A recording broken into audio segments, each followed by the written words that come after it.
हम सब नफरत की इंतहा कभी न कभी महसूस कर चुके हैं। किसी इंसान के लिए नफरत, मेरा पेंसिल बॉक्स चुराया तूने, चोर। किसी ख्याल से नफरत, कुछ नहीं पता इन लोगों को, थूकता हूं मैं इनकी सोच पर। किसी कौम के लिए नफरत, साजिशकार यहूद। नफरत तो किसी साले मच्छर से भी की जा सकती है। दिन रात जो खून पीता है हमारा साला मच्छर, लानतें और बद्दुआएं भेजने से किसी के खिलाफ तखरीब कारी करने तक नफरत हमारे दिलो दिमाग पे काबू रखती है, हमारी हरकतों में जाहिर होने लगती है। ये किसी चीज, ख्याल या शख्स के खिलाफ एक ताकतवर जज्बा है जो बेइज्जती करने से, बेरहमी से कत्ल करने तक हमें ले जाता है। तो मामला और मौजू संगीन है और सवालात भी कि क्या है ये नफरत और क्यों हम इसको इतनी शिद्दत से महसूस करते हैं। नफरत को आज हम समझने की कोशिश करते हैं, तो आओ घुस के पढ़ते हैं आज के ख्यालात में।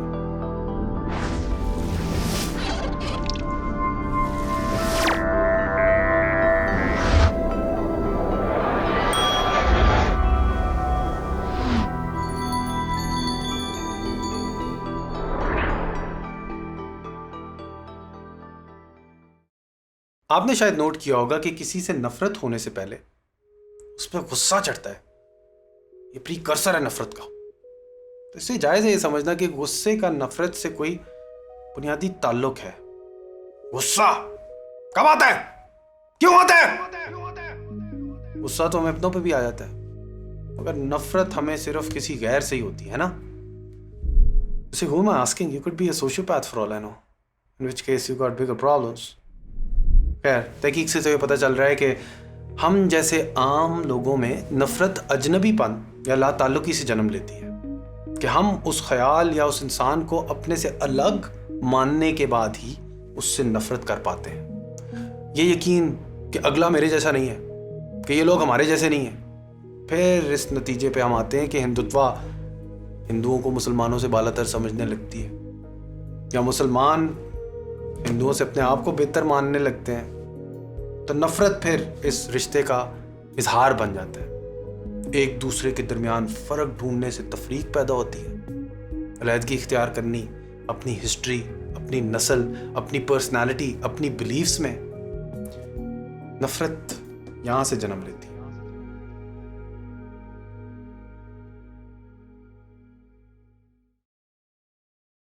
शुरू में याद है, बचपन में पहले नफरत एक अजनबी सी कैफियत मालूम हुई थी, है ना। जैसे कि ये फीलिंग हराम हो। इसमें एक बेहयाई थी कि छुप के हमने उसको गाली देना सीखी। अबे दिया बुरी बात। मगर फिर जवानी के वैशी हार्मोनल खून से गुस्से से नफरत तक पहुंचने के रास्ते खुल गए, और जो कुछ हमारी ख्वाहिशात के खिलाफ था हमारी नफरत के लायक बनने लगा। करेले की सब्जी से अलजबरा तक से हम नफरत करने लगे। जब हमने गुस्से से किसी के खिलाफ ऊंची आवाज़ इस्तेमाल की या किसी को गाली दी, तो हमें एक शर्मिंदगी महसूस हुई और एक लहर हम में भड़क उठी। जिसने इस आवाज़ को सुना उसने गुस्सा पीना सीख लिया, और जिसने ना सुना उसमें एक जहन्नमी आग भड़क उठी नफरत की, जिसने कभी बंद होने का नाम ही नहीं लिया। फ़लस्तीन और इजराइल के तनाज़े से काफ़ी परेशाननाक तस्वीरें सामने आई नस्ली नफरत की। एक वाक़े में दूसरे इंतफादे के वक्त गाज़ा की स्ट्रिप में जब फ़लस्तीनी बच्चे स्कूल छोड़ के इसराइल के आर्मर्ड व्हीकल्स को पत्थर मारने निकले, तो फौजियों ने उनमें से एक 9 साल के बच्चे के बाजुओं को डंडों से कूट के मुख्तलिफ हिस्सों से तोड़कर उसको पत्थर मारने के नाकाबिल बनाकर अपनी तरफ से एक सबक सिखाया। तासुब, प्रेजुडिस से जन्म ली नफरत को लफ्ज़ों में बयान किया जाता है और फिर ये तशद्दुद में अंजाम लेती है। अमेरिका में गोरा काले को मारता है और फिर काला वापस गोरे को मारता है। अमेरिका अफगानिस्तान पे 20 साल जंग जारी रखता है और तालिबान रद्द अमल में उनके ट्विन टावर्स उड़ा देते हैं। लगता है कि नफरत का एक शैतानी पहिया जैसे रवां हो, आंख के पीछे आंख। रोकना तो हम चाहें भी तो ना रोक पाएंगे, क्योंकि इंसान की फितरत का शायद ये हिस्सा है। Man is hateful by nature perhaps. आप हैवानी इंसान को ही देख लें जिससे हमने अपनी जबिल्लत, अपनी इंस्टिंक्ट्स विरसे में पाई। ज़माने की बात है, तब नफ़रत ने हमारी बका में भी मदद की। इंसानों के बारे में ये और भी वाज़ेह होने लगता है जब आप आज के चिंपैंजीज और बोनोबोस को देखते हैं। दोनों का इंसानों से डीएनए मिलता जुलता है, यानी कि कहते हैं 99% तो सेम है। बोनोबोस और चिंपैंजीज को देखने में उनके दरमियान फ़र्क ढूंढना तो मुश्किल है, दे लुक द सेम, मगर समाजी रवैये बिल्कुल मुख्तलिफ है। एक तरफ चिंपैंजियों में एक तरह का पितरशाही निज़ाम है, पेट्रियार्कल सीन है इनका, और ख़वातीन और बच्चों को मर्द चिंपैंजी के हमले, ज़्यादतियाँ, तशद्दुद बर्दाश्त करना पड़ता है। सही बदमाश हैं चिंपैंजीज। मगर दूसरी तरफ बोनोबोज में ख़वातीन का राज चलता है, कोई लड़ाकापन नहीं, कोई एग्रेशन नहीं, मतलब जेनेटिकली तकरीबन एक ही जैसे हैं, मगर बर्ताव उल्टा।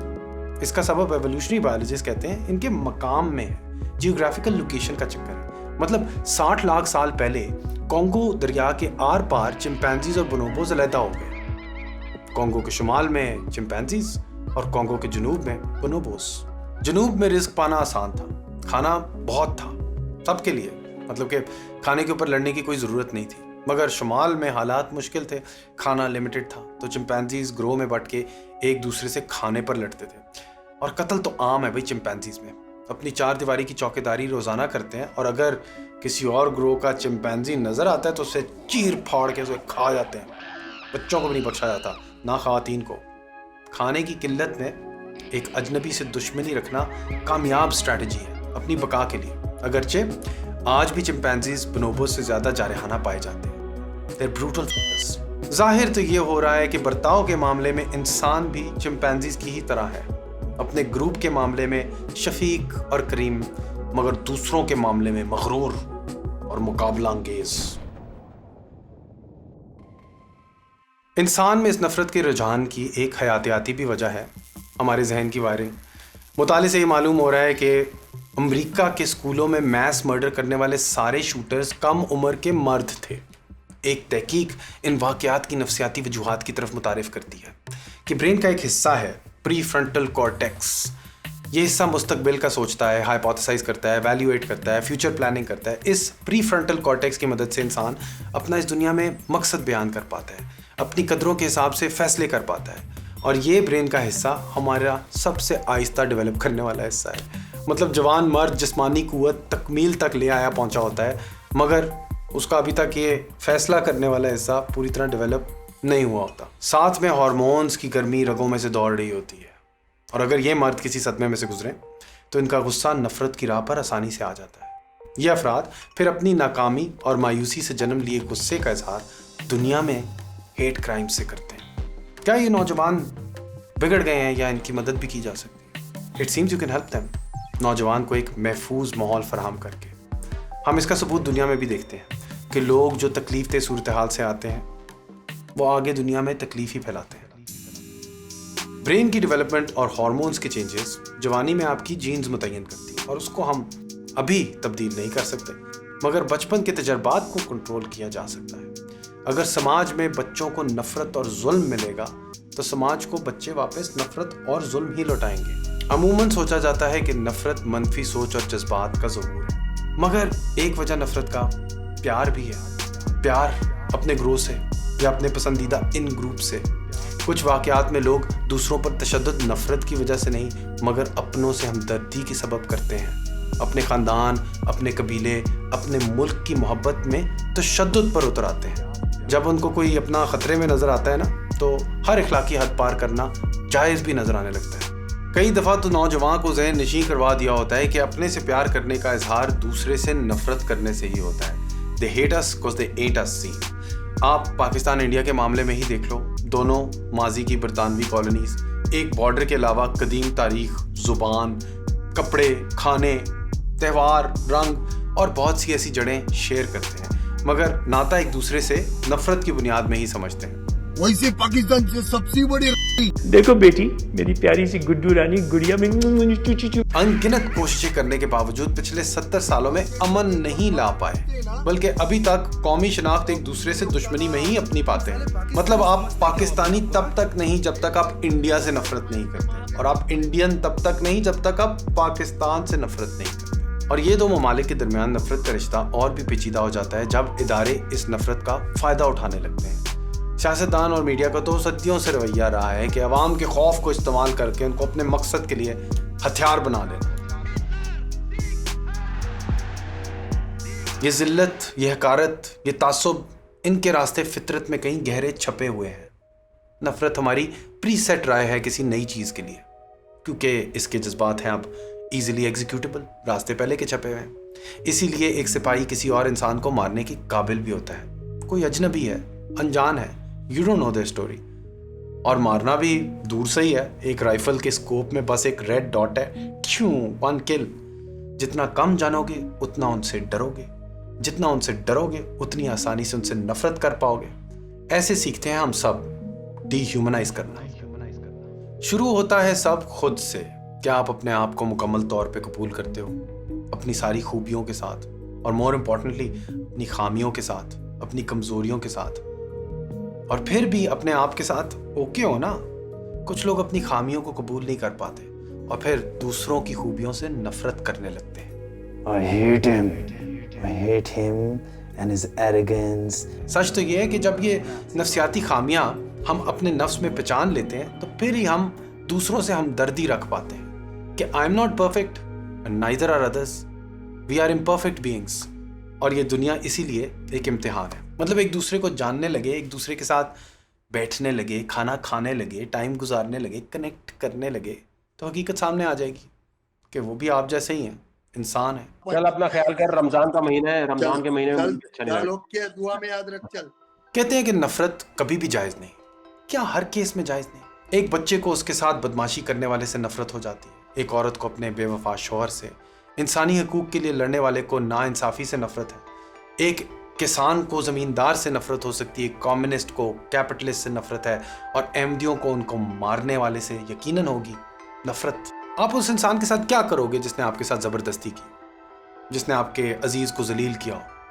मतलब कि क्या, जैसे सर सैयद अहमद ने कहा था, आप तीड़ी चढ़ा के उसको बुरी निगाह से आंखें बदल बदल के देखते रहोगे? क्या आपके नसों में से गुंजीली आवाज़ निकलने लगेगी? जबड़ा खोल के उसको दांत दिखाने लगोगे? क्या आपके मुंह से भी झाग निकल पड़ेगी? या क्या आप अपने आप को इस कैफियत से बाहर निकालने की कोशिश करोगे? अमेरिका में ब्लैक लाइव्स मैटर मूवमेंट भी एक शानदार मिसाल है जो अब सालों पहले की नफरत को फरामोश करेगी। ब्लैक लाइव्स मैटर का मतलब ये नहीं है गोरे से नफरत करना, इसका मकसद तासुब से जन्म लिए हुए नफरत को मिटाना है। जैसे कि फेमिनिज्म को सपोर्ट करने का मतलब ये नहीं है कि मर्दों से नफरत करना, ये रद्द अमल की कैफियत है जिससे हमें बाहर निकलना है। ये ख्याल हैं, ये नज़रिए हैं, इनको कम से कम पहले समझ लें, इनमें शामिल होने से पहले या इनको अपनी तनकीद का निशाना बनाने से पहले। दुनिया स्याह और सफ़ेद नहीं है, जज्बात भी ऐसे नहीं है, रंग है ये, प्यार से नफरत तक के, थोड़ा जामनी खुद एहतसाबी का रंग, थोड़ा पीला कि रोशन ख्याल हो जाए हम, थोड़ा सुर्ख कि हम दर्दी का रंग, थोड़ा हरा मेरे परचम का रंग, रहम दिली का रंग। मुरुआ